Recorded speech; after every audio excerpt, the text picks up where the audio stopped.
بسم الله الرحمن الرحيم. حبايبنا أبطال تانية إعدادي، معانا إن شاء الله النهاردة اختبار الأول من اختبارات الكتاب الأضواء شهر مارس. أفكار مهمة جدا، يلا صلوا على النبي. أول سؤال طبعا سهل جدا، بيقول لي إذا كان الكميات 3 و9 وإكس و36 كميات متناسبة، طبعا بنستنتج على طول إن الأول على التاني 3 على 9 بيساوي التالت على الرابع، يبقى إكس على 36. تمام، وبعد كده سهلة جدا نعمل مقص، فبالتالي هيبقى الإكس بتساوي، قلنا يا جماعة اللي بيتلخبط فيها إن اللي قصاد المجهول دايما هو بنكتبه في المقام. طب مين المجهول عندي؟ واضح جدا إن هو إكس. تمام، يبقى ومين اللي قصاده؟ التسعة. خلاص، يبقى أنت هتكتب 9 عندك في المقام، والرقمين الباقيين تضربهم في بعض، يبقى التلاتة في 36. بعد كده اختصر بقى، هيبقى على التلاتة فيها الواحد، على التلاتة فيها التلاتة، وعلى التلاتة فيها الواحد، و36 على التلاتة بتساوي طبعا 12، يبقى الإكس بتساوي 12. وده بالنسبة لأول سؤال، طبعا سهل جدا. طيب صلى على النبي. السؤال التاني، طبعا دي جزئية تساوي زوجين مرتبين. كنا بنعمل ايه؟ والله الأول بيساوي الأول والتاني بيساوي التاني. من الأول عندك وهو إكس بيساوي الأول من الزوج المرتب التاني وهو 4.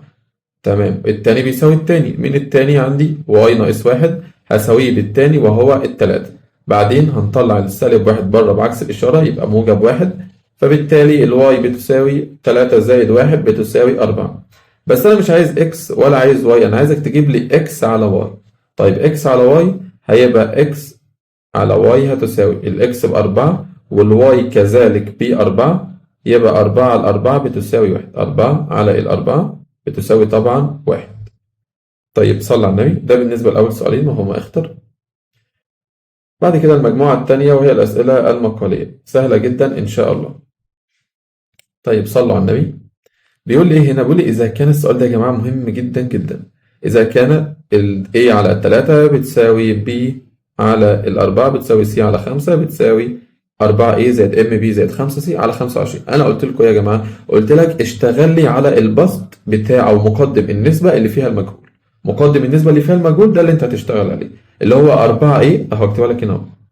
4A زائد الخمسة، سوري، زائد MB زائد ال5C على ال25. ده اللي انا هشتغل عليه وده اللي انا عايز اوصل له، اللي هو ده المقدم ده. طيب اوصل له منين؟ اكيد من الثلاث نسب اللي هو مديهم لك، اللي هم A على 3 و A على 3 وB على 4 و C على 5. عايز نعمل ايه يعني يا مستر؟ هقول لك بص، انت هنا معامل A هنا مين؟ معاملها 4، يعني هي مضروبة في 4، فانت بالتالي محتاج تخلي ال A دي لما تضربها في 4 فبالتالي هتضرب التالي هو كمان في 4، يعني من الآخر هتضرب بسط ومقام في 4. تمام، وكذلك بقى البي اللي هي النسبة التانية تضربها في M، والنسبة التالتة كذلك هتضربها في 5. يبقى أنت كده تكتب خطواتك كده، النسبة الأولى هنضربها في 4، والنسبة التانية هنضربها في M، والنسبة التالتة هنضربها في 5. وبعدين ولا أي حاجة، هنجمع بقى مقدمات وتوالي النسب الثلاثة. هيبقى عندك خلي بالك بقى 4A على الأربعة في 3 ب12 بتساوي MB. عادي يا جماعة، ما تستغربش أنت بتضرب في رمز، إيه المشكلة يعني؟ MB على 4 في M ب4M بتساوي 5C على الخمسة في 5 ب25. وبعد كده هجمع مقدمات وتوالي النسب دول، فيبقى عندك هنا 4A زائد MB زائد 5C على 12 زائد 4M زائد 25. بعدين نظبطها شوية، هيبقى 4A زائد MB زائد 5C على 12 و25 37، يبقى 37 زائد 4M طبعا بتساوي إحدى النسب. بعدين هتعمل ايه؟ خلي بالك بقى، انت كده وصلت لمقدم النسبة اللي انت عايزها، خلاص يبقى المقدم هو المقدم، يبقى التالي هو التالي، فبالتالي هيبقى عندك هنا ال 25 هتساوي لي ب 37 زائد ال 4 وبس كده خلص. يبقى إذا ال 37 زائد ال 4 بتساوي 25. أصبحت معادلة عادية جدا. طلع لي ال 37 دي بره بعكس الإشارة، يبقى سالب 37. هيبقى أصبح عندك إن ال 4 بتساوي 25 ناقص 37 هيديني سالب 12.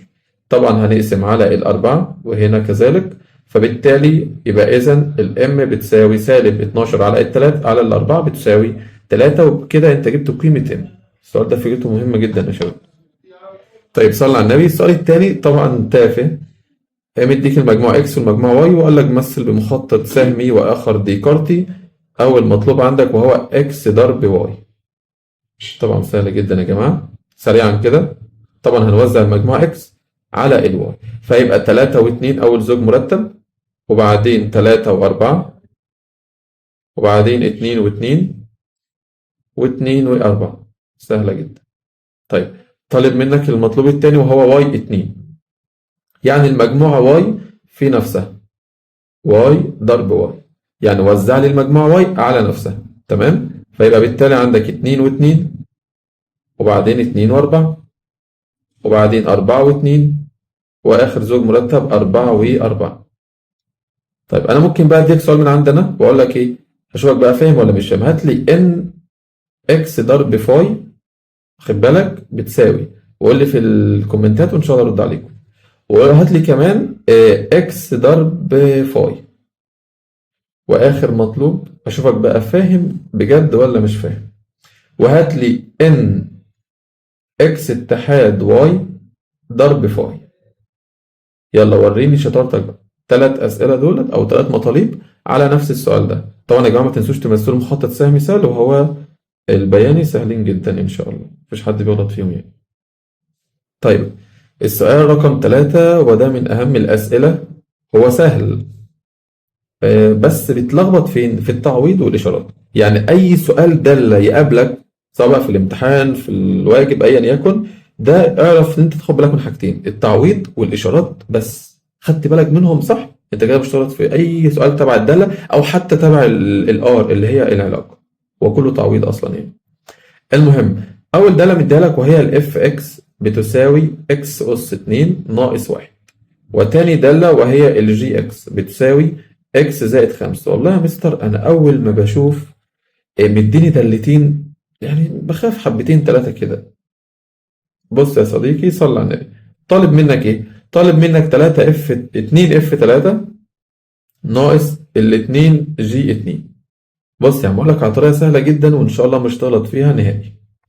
بص أول حاجة هات لي الدوال لوحدها، سواء الاف 3 او الجي 2. هتقول لي يا مستر انا اصلا بتلخبط يعني اجيبهم لوحدهم ازاي؟ اقول لك بكل بساطه، هو مديك اف 3 يبقى انت اكيد هتروح للاف وتشيل الاكس وتحط مكانها 3.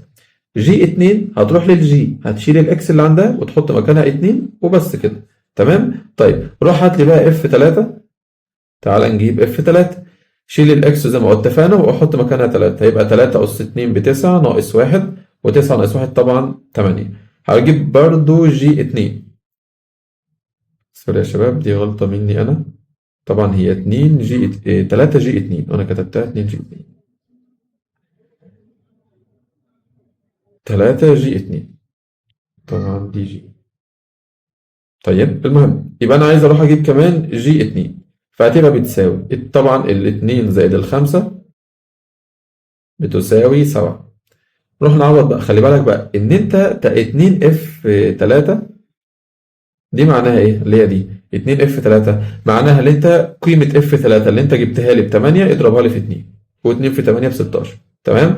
برضو 3 ناقص 3 جي 2 قيمة جي 2 اضربها لي برضو في 3. جي 2 طبعا ب 7 وال2 في 7 طبعا بكام؟ ب 21. 3 في 7 ب 21. يبقى إذا هنروح نعوض بقى.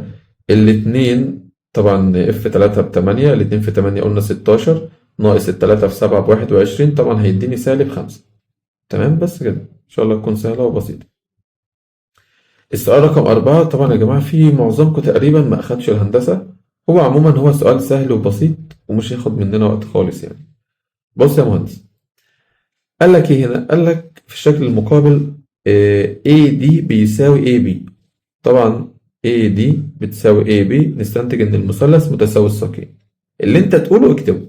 يبقى بما ان دي اول حاجة ان ال AB لسه خلي بالك انا ما بصيتش اصلا على المطلوب ايه. AB بتساوي AD. تمام. يبقى اذا المثلث متساوي الساقين اهو. اذا المثلث اللي هو ABD طبعا متساوي الساقين. طبعا دي خدناها في الترم الأول.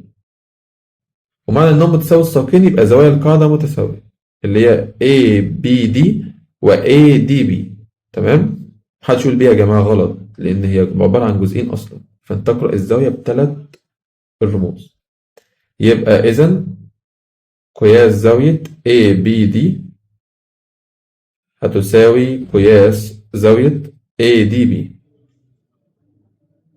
تمام. وده أول استفادة أنا استفدتها، أسميها مثلا رقم واحد. طيب تعالى بقى نشوفه عايز إيه. هو قال لك مديك معطى هنا، قال لك إيه؟ إن M زاوية DBC اللي هي دي أقل من CDB ماشي اللي قصادها يعني. أثبت أن M زاوية ABC اللي هي البي كلها أقل من ADC اللي هي برضو الدي كلها. طب أنت مش واخد بالك من حاجة؟ قارن كده أو بص ما بين المعطى أو الاستنتاج اللي احنا استنتجناه ده مع المعطى اللي هو اديهولك. لما تيجي تجمع كل طرف، في طرف هيديك بي وطرف هيديك دي، وكده كده قال لك علامة أقل من موجود أو أكبر من على حسب أنت هتكتب منين. فهو السؤال اصلا حل لنفسه. تمام. فانت كاتب ABD بتساوي ADB. تمام. ABD فانت اكتب كامله البي تحتها يعني، اللي هي الدي بي سي. بما ان M زاويه الدي بي سي، طبعا مديها كده كده الدي بي سي اقل من M زاويه السي دي بي. طبعا لو جمعت يا جماعه، ده اللي انا اقصده، جمعت دول ده مع ده وده مع ده، خلاص حقق لك المطلوب اصلا اللي هو عايزه، اللي هو زاويه دي اكبر من بي، وبس كده خلص. فهو اصلا مش محتاج ان انت اصلا تكون واخد الدرس. فده اتنين، فانا اقول بجمع واحد واتنين. تمام. يبقى اذا ام زاويه دي كلها بتساوي اكبر من ام زاويه بي وشكرا. طب انا مش فاهم، معلش بص كده بس. اعتبارا ان زاويه اللي هما زاويتين متساويتين يا شباب دول، كل واحده فيهم مثلا ب 50، الاولى 50 والثانيه 50، ودي اللي انا سميتها رقم واحد. حلو الكلام. تاني استنتاج او تاني معطى هو مديهولك، ان احنا قلنا ايه؟ ان السي السي دي بي اللي هي دي، تمام، اكبر من الدي بي سي. طب انا بتلخبط في الرموز، معلش يا مستر. خلاص يا عم افرضها اي حاجه. افرض مثلا السي دي بي دي 40 مثلا، ويبقى الثانيه دي وليكن 30. فده استنتاج رقم 2، الاولى 40. تمام. احنا قلنا 40 صح؟ 40 والثانيه 30. حلو. وطبعا 40 اكبر، وده رقم 2. تمام. خلي بالك انا بقارن ما بين واحد واثنين اللي انا قلت لك دول، بس بفرض ارقام من عندنا. لما تجمع يا جماعه كل زاويتين تحت بعض مع بعض، 50 و40 كام؟ 90. اكبر من 50 و30 80. بس كده انت حققت اللي انت عايزه، وكده خلص. تمام. ان شاء الله تكونوا فاهمين. وان شاء الله هم اصلا 5 نماذج، وفي خلي بالكم من اول سنه رابعه ابتدائي لحد تانية اعدادي، وفي تالتة اعدادي برضو. لو عايزين احلهم ان شاء الله اكتبوا لي في الكومنتات، وباذن الله معاكم في باذن الله يعني تسهيل المنهج والرياضه